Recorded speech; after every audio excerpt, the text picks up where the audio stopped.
Welcome to AP power news. అటవీ ప్రాంతంలో జలవృక్షం. అల్లూరి జిల్లా రంపచోడవరం నియోజకవర్గం జలవృక్షాల కోసం సినిమాల్లో చూసాం, కథల్లో విన్నాం. నేరుగా చూసిన వాళ్ళు అతి తక్కువ మంది ఉంటారు.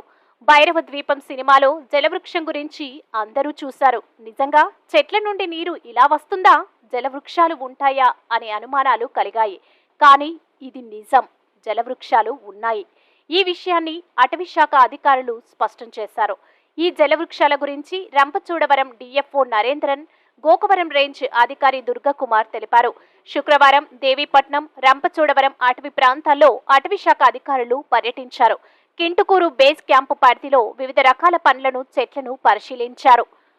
ఇక్కడ అటవీ ప్రాంతంలో జలవృక్షాలు ఉన్నాయని డిఎఫ్ఓ నరేంద్రన్, రేంజ్ అధికారి దుర్గకుమార్ చెప్పారు. నల్లమద్ది చెట్టుని జలవృక్షంగా పిలుస్తారు. సుమారు 40 సంవత్సరాలు ఉన్న ఈ చెట్టు నుండి జలధారలు వచ్చాయి.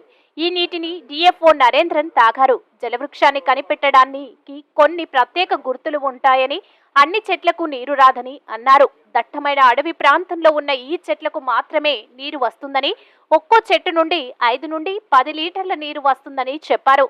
కొన్ని సందర్భాల్లో అటవీ శాఖ సిబ్బంది ఈ జలవృక్షం నీటితో దప్పిక తీర్చుకుంటారని అన్నారు. ప్రస్తుతం జలవృక్షాల విషయం ఆసక్తికరంగా మారింది.